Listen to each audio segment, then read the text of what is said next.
Young and Old Podcast. Welcome to podcast 213. 213. Might I say or sing? The boys are back in town. We're back together, baby. Yeah, the we're boys back together. are back together. Back together again. It's been a while since it's just the dose of us. Yeah. I was trying to think, when was the last time it was just you and I on the podcast? I don't know. Maybe like very, very beginning of summer. Yeah, it was a while ago. It's been a little bit. We've had Preston's been joining us for the pod, which has been great. Yeah, and then we're going to make that a regular thing. And then but he's on vacation today. He's on vacation today. Then I was gone. So Jason filled in for me, which I actually watched that podcast. I actually really enjoyed it. I thought you guys did a great job. That was a great podcast. That was a really fun podcast. I was kind of bummed that I missed it. I was like, this would be a good podcast to chime in on. Isn't that an interesting podcast? The only person Jesus calls worthless? Yeah. It's not the person you'd expect. It's that lazy man. Yeah, it's the lazy man. Man. That was a good one, but it's good to be back. It's good to be with you guys again. I just got back yesterday from Mackinac. The island. Not vacation, though. Not vacation at all. And I was there doing missions work, partnering with a local church that we're connected with up there. And he shared with me an interesting statistic. I don't know, you've done some ministry with him. And I have never heard this before until I went up there and was talking with him. Because I've been to Mackinac Island as a tourist. But he told me that Mackinac Island is, I think, the number 3 area in the state of Michigan for like human slavery. What? Like human trafficking? Yeah. How? And he said specifically for work, he said people will bring in these people from all over the world with the promise of paying off debt. And they basically never pay off a debt. You know, they're just there, you work for me 6 months and I'll pay off your debt. And they just keep them trapped there. They're not actually paying them. There's no wage getting paid out. And they're just like slave labor. Whoa. And he said it's, they try to manage it, but he said it's a real problem there on the island. That's so sad. Super sad. And so he said a lot of the people that they end up ministering to are people that are stuck in that. And there was one guy that we met, and he's like, he won't tell me that he is. He's like, but I'm very confident that he's just like trapped in this cycle. And yeah, so there's a very different side of Mackinac Island, that you don't normally get to see. And that island of like pure Michigan bliss. Yeah. And the water and the flowers and the beautiful, scenes. It's like a hellhole for some. Yeah. Oh my goodness. Yeah. So that was crazy. But we had 19 high schoolers or 19 middle school and high schoolers we took up there, and they did incredible. Just preaching the gospel, praying over people, being bold with their faith. And I was super proud of them. We just got back last night, so I'm a little bit in that post-missions grog, but it's good to be back. You're hammering it out, though. Before we get into the secret life of a pastor and our Bible talk today, I must highlight that you're podcasting despite being, injured. Injured. Let's just call it like, you're playing with an injury. Yeah. Froggy-headed, little rundown. Yeah, for sure. Injury. I just listened to a podcast yesterday. Okay. And the guy was doing the podcast. He was literally in the middle of dealing with passing a kidney stone. Oh my goodness. Yeah, he did the podcast. Whoa. He did it. And he just shared, and he started the podcast sharing with everybody about what the last 3 days have been like for him. He just got out of the ER. No. Just got out of the ER, came in, doing the podcast for 30 minutes, only to then, he knows, within the next 12 to 24 hours, he is passing a 44 millimeter to a 4 millimeter kidney stone. Yeah. He says it's about to go down. I'm like, this guy's, that's the definition of professionalism. Or something Absolutely. Psychotic. I don't know what it is. Yeah, dedication. Ish. Maybe a little bit psychotic. Yeah. So yeah. You're in that realm now. You're in that. Yeah, basically the same thing. That's what I was thinking. You're basically playing injured, doing your thing. Oh, yeah. Working no matter what. Oh, man. You ready for the secret life of a pastor? Dude, I'm ready. I'm excited for this one, too. Why don't you introduce it for the right. very first time? What is the intro for this one? I can't even remember. It's whatever it's just naturally flows out of you. Get ready. Secret Life of a Pastor. Everyone sees Sunday, but we are going to talk about Monday. Oh, yes. It's the UC Sunday. We're going to talk about Monday. That's the thing. I couldn't remember the little jingle. So I've been out for a little bit, so I was trying to think of it. You introduced it just fine. All Not right. just fine. No, more than fine, my friend. You know what? A plus. Okay, I'll take it. A fine is like B minus, C plus. Right. Yeah, that was an A plus, bro. Praise the Lord. We're going to talk about what it's like to be on call for weddings and funerals. Yeah. I wonder if they know. I wonder if the peeps know. I wonder if they've ever even thought to themselves, what's the deal with all this stuff here? Yeah, I doubt that they have, because I never did until, not even until I started working at the church. It was post that. It was when I got ordained to be a pastor. Yep. And then I realized, No license, actually. It's I licensed. think it was when I was licensed to be a minister. And then Yeah. I was like, okay, so I can, there's that little saying, you can marry and bury. Yep. And I was like, oh, that's a cute little saying. And then I remember oh, okay, so that means when people come to the church and are like, hey, I would like to get married, or hey, we need someone to do a funeral service, I'm on call. Yes. I am in the rotation of pastors and ministers who, we have a rotation, and it could be your name that gets called on. Yeah, so and obviously this is pretty common sense, but if you're doing somebody's wedding, there's months of lead up. Yeah. Sometimes even a year. I've had people ask me a year out. Yeah. Oh, okay, year out. You know what? I'm sure my schedule's clear. Let's just get you on the calendar and let's get you going. But a funeral is like, hey, we need somebody in the next couple days. Yeah. Who's available? Who would?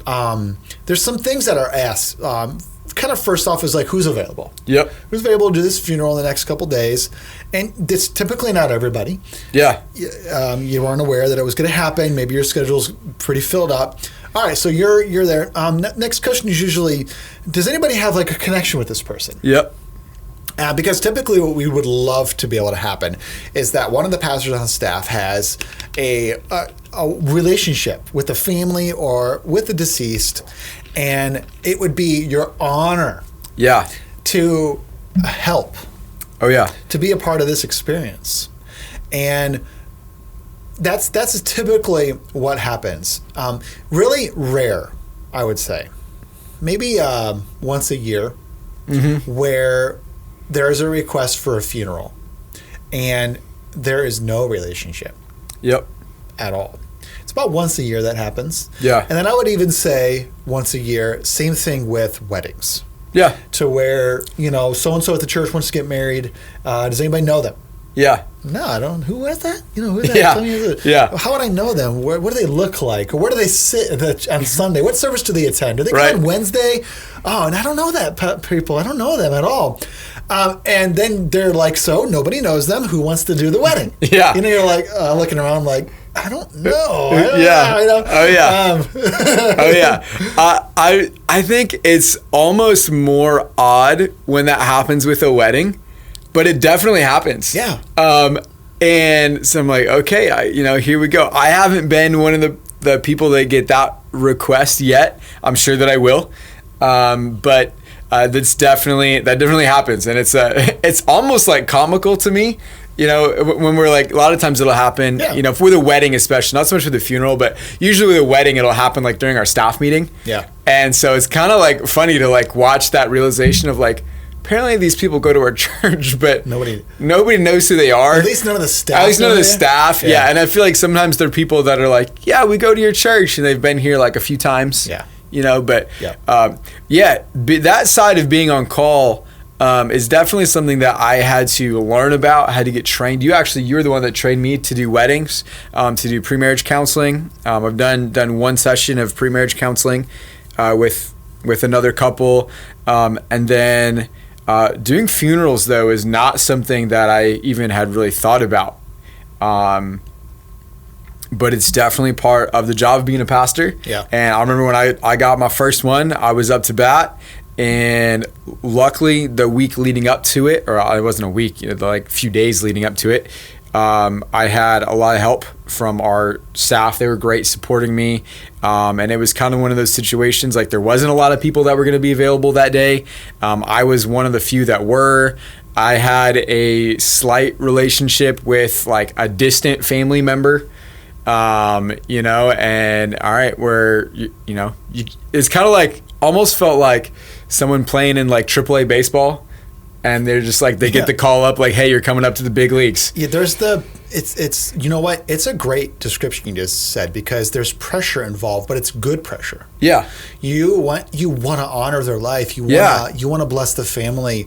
You want to be there for people in their lower moments of their life, and you can be a rock for them. Yeah. And you understand the pressure of the situation, but that pressure is good pressure. Yeah. When you get called up to be in the major leagues, all of a sudden there's pressure. You want to perform well. You want to do your job well. And it's that same feel as a pastor. You're like, I want to do really good at this. I want to be a blessing to this family. And, so you just start like, okay, how does it work? Yeah. What do I do? How do I say this? How do I help them? Oh, yeah. And I feel like that pressure is maybe a side too, where it's not just like, hey, I don't just want to be professional, because I genuinely want to be able to comfort them. I genuinely want to be able to be a help, to be a source of joy maybe, or honor this person's life, honor their family. It's not just like, hey, I'm going to come in, I'm going to do a professional job, and I'm going to leave.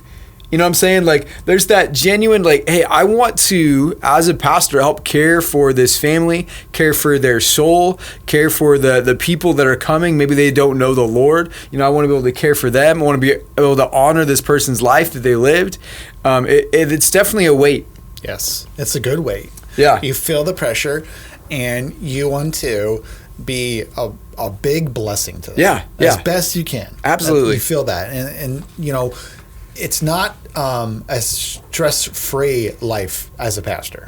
We didn't sign up to just live like some sort of like, oh, this is a stress-free life. This feels like early retirement. It is it's the exact opposite. So opposite. I'll say this: when you're doing a wedding for a young couple, I've learned this, that okay, you want to make the couple happy, but the parents.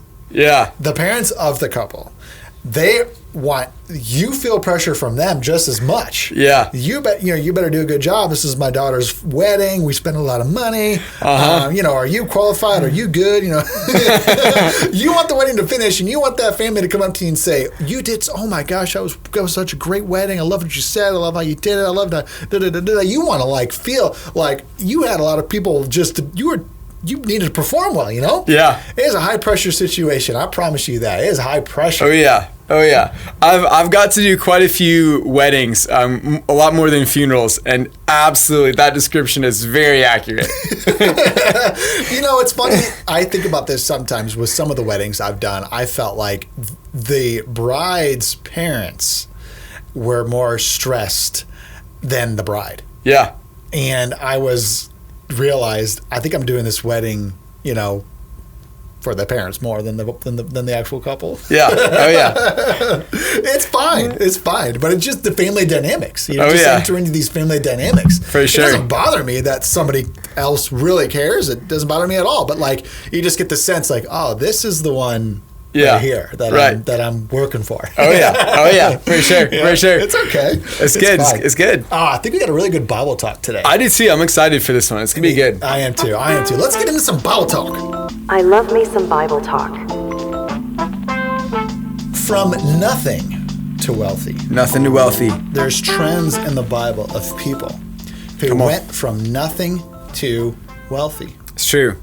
And I think this Bible talk, Pastor Luke, is going to be a really practical, very tangible podcast for people. If you're listening, you're like, man, I would love some tips and thoughts and patterns, I think is what we're kind of calling it, of people who can go from nothing to wealthy. How do I build my wealth? Well, we're talking about it right now. Yeah, we are. And this is a biblical pattern of wealth building. This is going to come from the Bible. And we hope that this really does help a lot of people out there. Let's just start off with the first pattern of 4. There's 4 things that we found in common with people in the Bible that went from nothing to wealth. And the wealthy, the first one is this, is they did their work with excellence. Come on. They didn't do anything halfway. Whatever was in front of them, they did it well. And not just for money either. They did it for God. It felt like they were that Colossians 3:23 worker, which is work willingly at whatever you do, as though you're working for the Lord rather than for people. I think that there was this model of, I want to say it this way, their quality of the work they did was a reflection of who they served. Yeah. You know what I'm saying? Absolutely. That's a great way to put it. And I think this pattern of working hard and working for the Lord is different than this just like grind it out. Yeah. Does that make sense? Oh yeah. Because that like message of like just grind it out is talked about a lot in our culture, but this message of work hard and work for the Lord and do it as unto God, that's a different mindset than just grind it out. Ever heard the phrase master of none but jack of all trades? Yes. That's that sense of how do you explain that? Okay, like maybe there's like a linebacker on your favorite football team, and they're like just okay at blitzing. They're just okay at run stopping. They're just okay at covering tight ends that run out on the routes. They're just okay at everything they do. They're good enough to be out there. They don't really have a thing that they excel the most at. You're a little bit concerned, but also they're there, but they're like jack of all trades, master of nothing. Yeah, they're just like, they're right there in that like average statistic. Nothing jumps up, like their blitz percentage isn't like crazy high. They're just right there, and you're like, okay, like they're blitzing. Yeah. Like it's good, like, yeah. What we noticed though in the Bible is that there were people who were like extremely excellent at what they did, a high quality of work. I think about when Solomon was finding people to build the temple. Yeah. And God had laid out for them the instructions of the construction. Yeah. Yep. Pillars this high, bowls on top of the pillar that look like this, gold leaf that nobody's even ever going to see because it's up so high. But like they were like hiring these men who are masters. Yes. And they named these men by name. Oh yeah. Man, like that would have been such a privilege to be like, absolutely. such and such a town. And Moses did the same thing with the building of the tabernacle in the wilderness. Yeah. That's funny. That was the example that I thought of. So it's funny that you had thought of Solomon with the temple. But, he's like, God, who are we going to get to who's, skilled enough to make the Ark of the Covenant, like that in the Holy of Holies and all these things. And there was a few men that are listed by name in the Bible. These men were skilled and they were excellent at, gold making and embroidery and, different things depending on the man. But yeah. All right. Number 2, they were hardworking and took initiative. They didn't sit around waiting for opportunities to find them. Mm-hmm. They worked. They noticed opportunities. They took responsibility. They took initiative. They took action. Look at Proverbs 10:4. Lazy people are soon poor. Hard workers get rich. Come on. They had like a diligence to them. Mm-hmm. Biblical prosperity, this is what we're talking about, never built with laziness. Never built with laziness. I feel like this principle was really instilled into me by my father. He's a hard worker. He's a working man, works with his hands in construction. And I remember being 17. I had a summer job, and then I got a call from this guy, and he said, "Hey, I got your name from such and such. I'm putting up a bunch of hay this week. I'm looking for a young guy to help me put up hay. I'll pay you this much. Would you be interested?" I was like, "Yeah, and I'm not working this week, so yeah, let's do it." And I showed up to his house. Actually, I might have been a little younger than 17 because I think I had to ride my bike. I pulled up to his house and he said, hey, just want to let you know. He's like, last summer, I hired these 2 guys. And he's like, they weren't good. He's like, they were super lazy. They were always on their phone. He was like 70. He's like, I was out working these 2 high school kids. My goodness. He's like, if you're going to work like that, he's like, don't bother coming back tomorrow. Kind of gave me this little speech. And I was like, all right. I like this guy already. And so dude, I worked my butt off for this guy. I worked super hard. And he's got the easy job. He's just putting hay on the elevator. And I'm grabbing it, running to his huge horse barn, massive horse farm. And I worked for him all week. And he said, man, you did such a good job this week. He's like, I have more work for you if you want. He's like, and I'll like increase your hourly rate. He tipped me really, really well at the end of a few of the days. He would cook lunch for me. Yeah, this is a good boss. But it started on that first day where he was like, hey, if you're going to be lazy, don't bother coming back tomorrow. It's not a bad thing to prove your worth. Yeah. Which is what he wanted you to do. Yeah. Prove your worth to me. Yeah. And I'll pay you for right. what you're worth. Oh, yeah. I think that's so great. And if you're prone to laziness, if you're prone to being the type of person who just kind of like waiting for opportunities to come your way, yeah, they won't come very often. Yeah. They won't come very often. I had a friend who started his own business as soon as he graduated high school. Okay. And he was going to be a window washer for residential and businesses. And he spent his Saturdays going around neighborhoods and business plazas giving out his business card and with flyers. Okay. Of course, your first window wash is like such and such a percentage off. And then after that, whatever. But like, I watched him work really hard. Yeah. And I watched him build a business from nothing. Yeah. And it was impressive. Come on. And now he still does the business. He's my age. He graduated a year before me.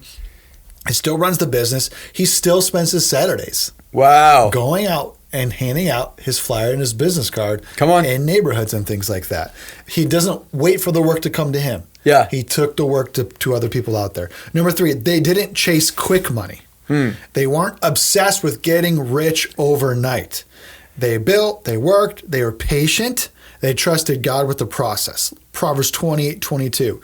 Greedy people try to get rich quick, but don't realize they're headed for poverty. Yeah.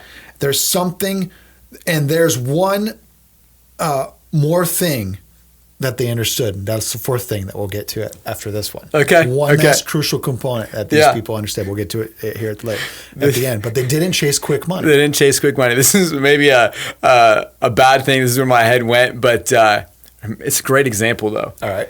You ever watch The Office? Oh yeah. You know that? I think it's a cold open where Michael is trying to recruit all of the office members to be a part of the pyramid scheme that he got sucked into, but he doesn't realize it's a pyramid scheme. Yeah.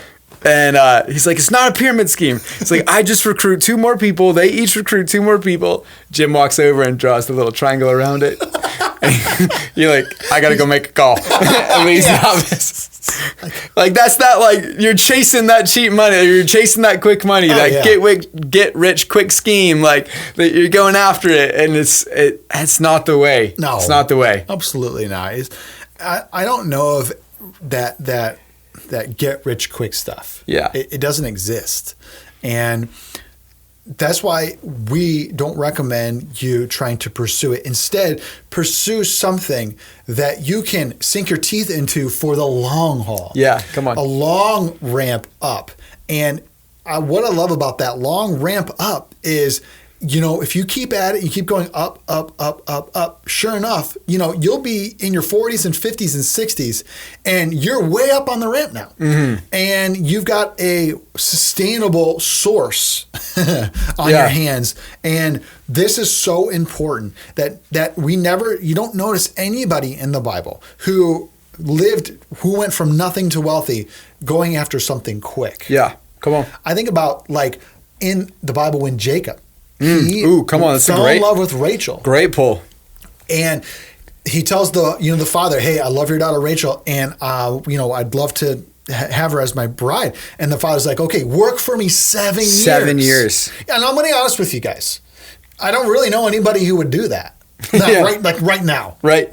Like seriously. Yeah. If the father's like, yeah, you can have my daughter, you're gonna have to work for me for 7 years and just date her. You'd be like, no. Yeah. I wouldn't do that. No. But this guy was so in love with her. The Bible says that those 7 years felt just like a few days. Yeah.